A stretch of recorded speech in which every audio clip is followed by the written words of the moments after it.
ओम शांति। तो स्वागत है सभी भाई बहनों का आज की कहानी में। तो आज की कहानी है एक राजा की। एक राजा था, तो उस राजा के राज्य में सभी प्रजा बहुत ही खुशहाल थी, सुखी थी, क्योंकि राजा अपनी प्रजा का बहुत ख्याल रखता था। तो अचानक ही क्या होता है कि चोरी की शिकायतें आने लगती हैं। चोरी की शिकायतें आने लगती तो राजा को चिंता होती। राजा ने बहुत कोशिश की चोर को पकड़वाने की, लेकिन चोर पकड़ा नहीं गया। तो फिर राजा ने ढिंढोरा पिटवा दिया अपने राज्य में कि जो कोई चोरी करता हुआ पकड़ा जाएगा उसको मृत्यु दंड दिया जाएगा, और जगह जगह सब सैनिक तैनात कर दिए। तो 2-3 दिन तक कोई भी चोरी की शिकायत नहीं आई। तो उस राज्य में एक चोर था जो चोरी के सिवा और कुछ नहीं करता था, उसे चोरी की सिवा कुछ करना ही नहीं आता था। तो उसने सोचा कि हमारा तो काम ही है चोरी करना, अगर ऐसे डरते रहेंगे तो हम तो भूखों मर जाएंगे। तो भूख मरने से अच्छा है कि चोरी की जाए। तो चोरी करके अगर पकड़े गए तो मृत्यु दंड मिलेगा, तो मरेंगे तो भी अच्छा है। तो हिम्मत करके इससे अच्छा चोरी की जाए, भूख ना मरा जाए। तो उसने चोरी करना शुरू किया।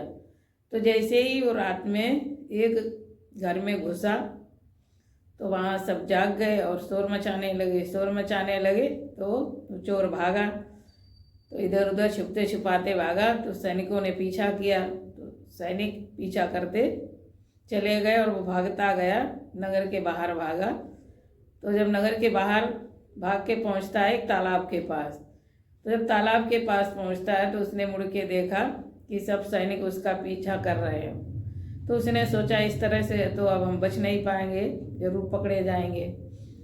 तो चोर ने सारे कपड़े उतार के तालाब में फेंक दिए और थोड़े आगे बढ़ के छुप के तो एक बरगद का पेड़ दिखाई दिया, तो उस बरगद के पेड़ के नीचे बैठ गया। उस बरगद के पेड़ पर बहुत बगुले रहते थे, तो बगुलों की वहाँ पे लीद बहुत बड़ी थी, उसी से उसने तिलक लगा लिया और बैठ गया शांत होके। एक साधु का वेश बना के साधना में समाधि लगा के बैठ गया। तो तब तक सैनिक पीछा करते हुए वहाँ पहुँचे। तो सैनिकों ने देखा इधर उधर कहीं चोर दिखाई नहीं दिया। तो अचानक नज़र उस साधु बने चोर के ऊपर पड़ी। तो जैसे ही उस साधु को देखा तो सैनिकों ने सोचा कि यही तो नहीं चोर है, लेकिन फिर दुविधा हुई, पता नहीं कहीं हकीकत में कहीं ये संत निकला, तपस्या कर रहा बैठा, अगर हमने इसकी तपस्या भंग की तो हमको पाप लगेगा।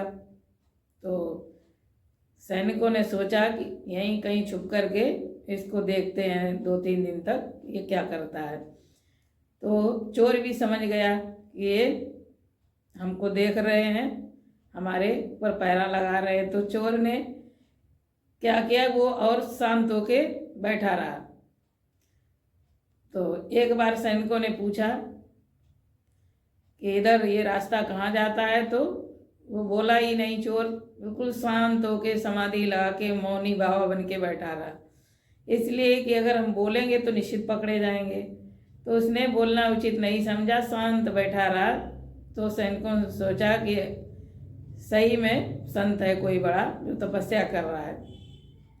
तो जब 2-3 दिन हो गए कि वो भी पैरा लगाए छुप के बैठे हुए थे, सैनिक भी, और वो भी अपना समाधि लगाए शांत बैठा था, क्योंकि अगर हम कुछ करेंगे उठेंगे तो पकड़े जाएंगे। तो उस डर की वजह से वो शांत बैठा रहा 3-4 दिन तक।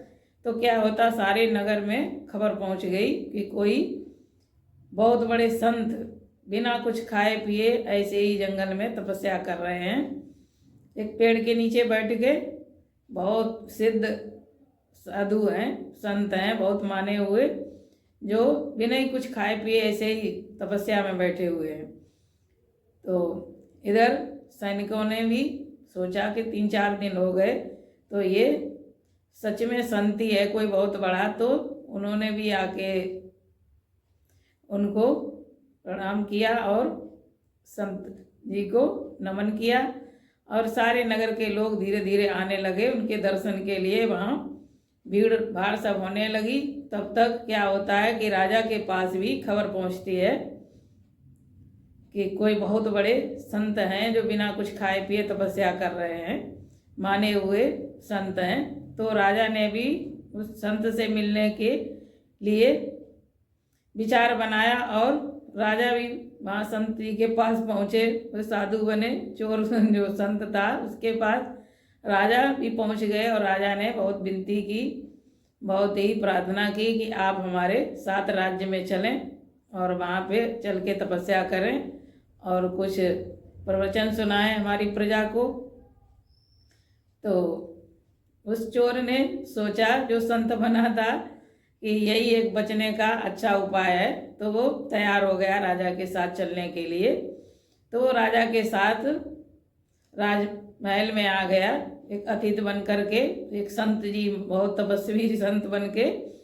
तो जब वो राजमहल में वहाँ पे आया तो उसको बहुत ही सम्मान मिला, बहुत ही सबने उनको सम्मान दिया, बहुत ही अच्छे से खूब खिलाया पिलाया, अच्छे से रखा, सम्मान भी दिया और तरह तरह से उपहार भी दिए और सेवा सत्कार करने लगे।